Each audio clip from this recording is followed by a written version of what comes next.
Nous allons citer quelques-uns. Pour que les gens comprennent, parce que souvent, il y a des confusions. Détournement des fonds, publics ou privés.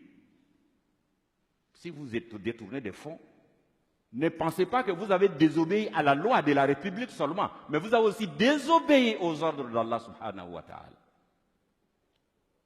Le faux monnayage, ceux qui fabriquent les faux billets et qui les injectent dans l'économie.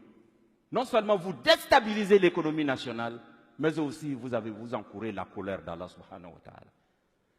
Troisièmement, la manipulation des marchés publics et privés. Vous tous et vous toutes qui avez l'autorité de dire oui ou non pour attribuer un marché. Lorsque vous intervenez dans l'attribution pour vous attribuer injustement des parts, des pourcentages, sachez que vous avez désobéi non seulement à la loi de la République, mais vous avez aussi désobéi gravement aux enseignements d'Allah subhanahu wa ta'ala. L'abus de fonction.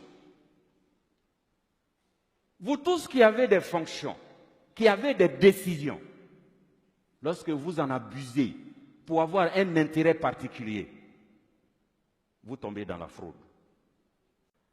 La richesse mal acquise constitue une barrière devant l'acceptation de vos œuvres que vous allez faire avec l'argent mal acquis. Vous prenez votre argent mal acquis, votre richesse, notre argent volé, vous allez à la Mecque, Dieu dit, je ne t'ai pas appelé, je ne t'accueille pas.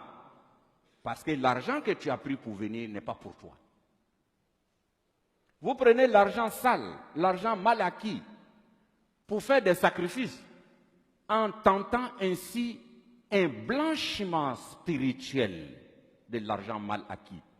Oui, parce qu'il pense que quand il va voler 1 milliard, il va prendre 1 milliard et dire, bon, je vais construire des mosquées, je vais faire partie des gens à la Mecque, ils vont aller prier pour moi et puis c'est fini. La religion musulmane n'est pas ça. Il n'y a pas de blanchiment d'argent spirituel.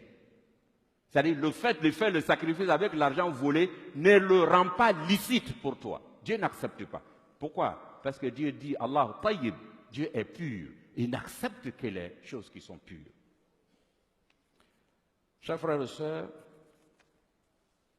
il y a aussi sur le plan spirituel, il y a d'autres éléments. À cause du temps, nous allons, peut-être en d'autres occasions, nous allons revenir sur ces choses si l'occasion nous était donnée.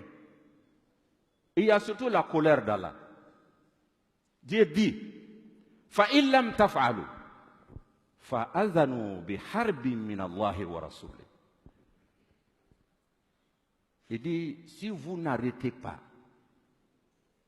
la course à l'enrichissement illicite sous toutes ses formes, il dit alors recevez une déclaration de guerre de la part d'Allah et de son messager, sallallahu alayhi wa sallam. Alors imaginez-vous quand Dieu vous déclare la guerre, وَلَا يَعْلَمُ جُنُودَ رَبِّكَ إِلَّا هُوَ. Alors que personne ne connaît les soldats d'Allah, c'est lui seul. Ça peut être une maladie, ça peut être des inondations, ça peut être des incendies, ça peut être le fait même que les cœurs de vos citoyens ne sont plus ensemble. Donc c'est une menace grave.